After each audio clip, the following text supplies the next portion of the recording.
Bismillahirrahmanirrahim. Assalamualaikum warahmatullahi wabarakatuh. Selamat siang, salam sehat dan sejahtera bagi kita semua. Semoga kita semua selalu berada dalam lindungan Allah Subhanahu wa Ta'ala. Amin. Yang saya hormati Ibu Profesor Dr. Haja Septi Gumenderip AG dan yang saya banggakan teman-teman kelas A2 PJJ PAI. Perkenalkan, nama saya Mardia, NIM 22811300069, kelas A2 PJJ PAI, Universitas Islam Negeri Saber Syekh Nurjati Cirebon. Pertama-tama, saya mengucapkan terima kasih kepada Ibu Profesor Dr. Haja Septi Gumenderip AG, selaku dosen pengampu mata kuliah bimbingan dan konseling. Berkat bimbingan beliaulah saya bisa menyelesaikan tugas ini dengan lancar. Selanjutnya, saya akan mempresentasikan tentang kepribadian konselor pendidikan dalam Islam. Tapi sebelum saya melanjutkan presentasi ini, saya mau bertanya dulu kepada Bapak dan Ibu, apakah Bapak dan Ibu masih ingat apa itu konselor pendidikan dalam Islam?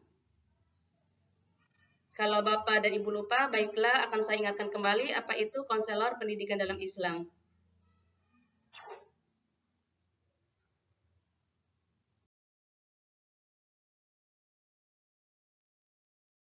Konselor pendidikan dalam Islam adalah profesional yang membantu individu dalam mengatasi masalah pendidikan, sosial, dan emosional, serta memberikan bimbingan untuk pengembangan diri.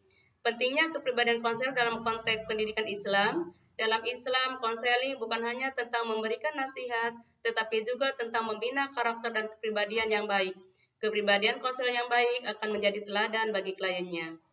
Jadi di sini ada dua peran penting bagi konselor pendidikan dalam Islam. Yang pertama dia itu sebagai pembimbing dan yang kedua adalah sebagai teladan bagi kliennya. Nah, Bapak Ibu, sekarang kita lanjutkan dengan nilai-nilai kepribadian konselor.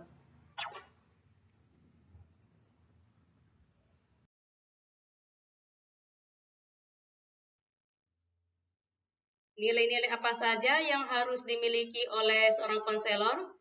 Di sini ada 3 hal penting yang harus dimiliki oleh seorang konselor, yaitu yang pertama adalah kejujuran atau sidik. Konselor harus memiliki integritas dan transparansi dalam setiap interaksi. Yang kedua adalah amanah. Konselor harus dapat dipercaya untuk menjaga kerahasiaan informasi. Dan yang ketiga adalah tanggung jawab. Memikul tanggung jawab dengan penuh kesadaran dan keikhlasan.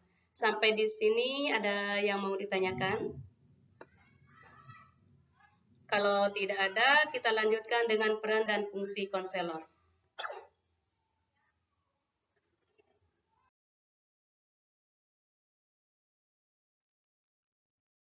Apa saja peran dan fungsi konselor? Peran dan fungsi konselor yang pertama adalah menjadi pembimbing, mengarahkan peserta didik dalam pemilihan jurusan dan karir. Yang kedua, menjadi pendukung emosional, membantu peserta didik mengatasi masalah psikologis dan emosional. Dan yang ketiga adalah pengembangan moral dan spiritual, mendorong peningkatan kualitas ibadah dan moral peserta didik. Kemudian kita lanjutkan dengan karakteristik konselor pendidikan dalam Islam.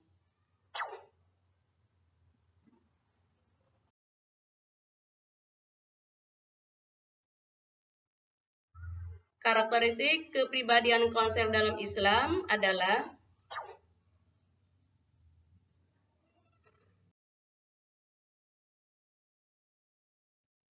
yang pertama adalah pemahaman diri. Konselor harus memiliki kesadaran yang mendalam tentang diri mereka sendiri, termasuk nilai-nilai, keyakinan, dan emosi. Ini membantu mereka untuk tidak membawa masalah pribadi ke dalam sesi konseling dan untuk lebih memahami klien.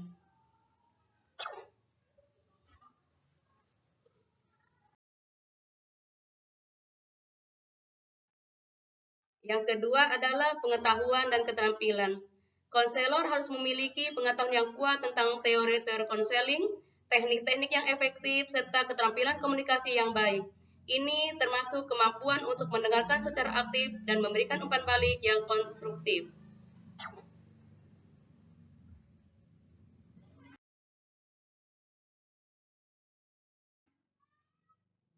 Yang ketiga adalah kesehatan psikologis. Konselor yang sehat secara mental dapat memberikan dukungan yang lebih baik pada klien. Mereka harus mampu mengelola stres dan emosi mereka sendiri agar tidak mempengaruhi proses konseling.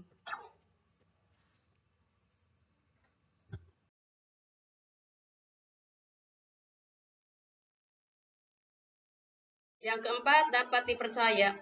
Konselor harus menciptakan lingkungan yang aman dan mendukung, di mana klien merasa nyaman untuk berbagi masalah mereka. Kepercayaan ini penting untuk efektivitas konseling.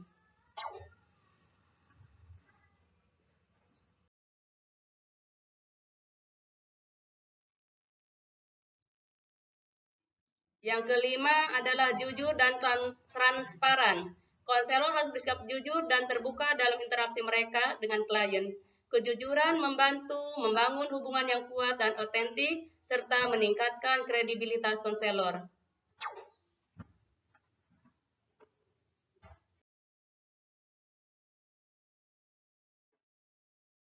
Yang keenam, empati dan sensitivitas. Konselor harus mampu merasakan dan memahami perasaan klien. Empati memungkinkan konselor untuk terhubung secara emosional dan memberikan dukungan yang sesuai dengan kebutuhan klien.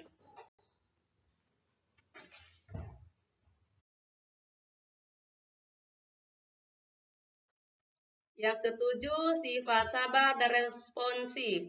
Proses konseling bisa memakan waktu dan menghadapi berbagai tantangan. Konselor harus sabar dan responsif terhadap kebutuhan klien, serta mampu memberikan dukungan yang diperlukan tanpa terburu-buru.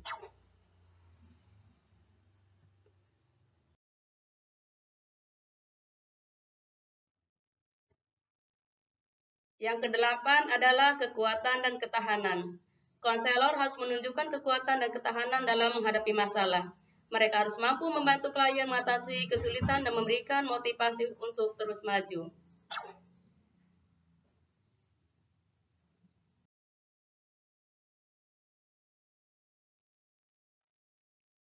Yang kesembilan adalah kesadaran holistik. Konselor harus memahami bahwa setiap individu memiliki dimensi fisik, emosional, sosial, dan spiritual. Pendekatan holistik ini penting untuk memberikan bimbingan yang menyeluruh dan sesuai dengan nilai-nilai Islam.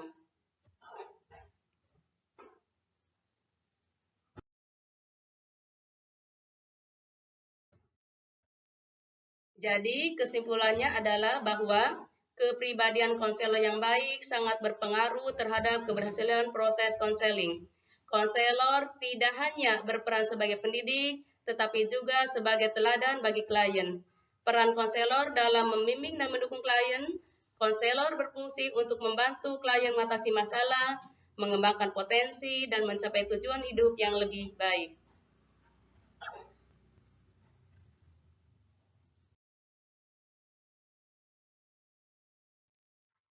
Demikianlah presentasi yang dapat saya sampaikan. Mohon maaf atas segala kekurangan. Jangan lupa kritik dan sarannya serta partisipasinya. Saya tunggu Bapak dan Ibu di ruang diskusi. Terima kasih. Wassalamualaikum warahmatullahi wabarakatuh.